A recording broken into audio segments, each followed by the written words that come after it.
Ma chère maman, je suis dans un lit d'hôpital avec une blessure assez grave qui m'immobilise complètement. À l'attaque, j'ai reçu en effet une balle qui m'a fracturé le tibia et le pied de la jambe gauche. Ce sont des lettres de femmes écrites à leurs époux, de soldats écrites à leurs familles, des lettres écrites pendant la guerre 14-18. Cette grande guerre que le metteur en scène Laurent Vacher a souhaité évoquer à travers des correspondances réelles, dont celle de ses grands-parents. L'occasion de parler d'un temps fort de l'histoire, mais aussi, avec lui, de la place des femmes dans la société.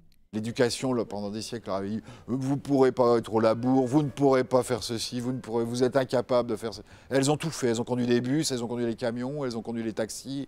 Et après, par contre, quand même, phénomène de l'histoire, la guerre se termine, les hommes, pour ceux qui ont eu la chance de rentrer, rentrent, et les femmes, elles retournent au fourneau, elles refont des enfants pour peupler la France, et elles vont se taire, et elles vont attendre 1945 pour avoir un droit de vote, alors qu'à un moment donné, finalement, pendant ces 4 ans de guerre, elles tenaient le pays, quoi.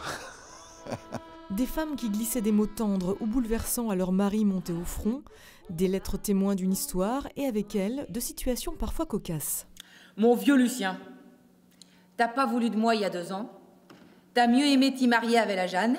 C'est donc bien fait que t'es cocu au jour d'aujourd'hui. Et je devrais même pas m'occuper de toi, mais c'est plus fort que moi. De l'humour, de la poésie et de la profondeur, voilà ce que donne à vivre Tranchée.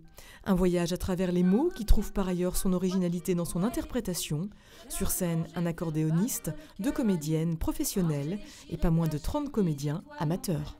Tout le monde ne manipule pas le français ou l'écriture encore avec une dextérité extraordinaire. Et ces lettres sont remplies de fautes d'orthographe, sont remplies de fautes... Mais en même temps, elles sont d'une sincérité. Et du coup, avec les actrices amateurs, ce qui m'intéressait, c'était de retrouver cette façon directe, cette façon simple des choses. On disait, mais où on va là? Parce que quand on n'a pas l'habitude, ça partait dans tous les sens.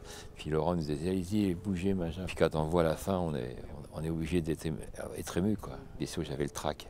Puis mon projet aussi, qui est formidable, et ça je le devrais toute ma vie à Laurent, c'est d'avoir pu amener Marie avec moi sur le plateau. Marie, qui si elle cultive une certaine différence, a tout de suite trouvé sa place au milieu de cette troupe atypique. En vous écrivant, si seulement vous étiez là pour partager ma douleur.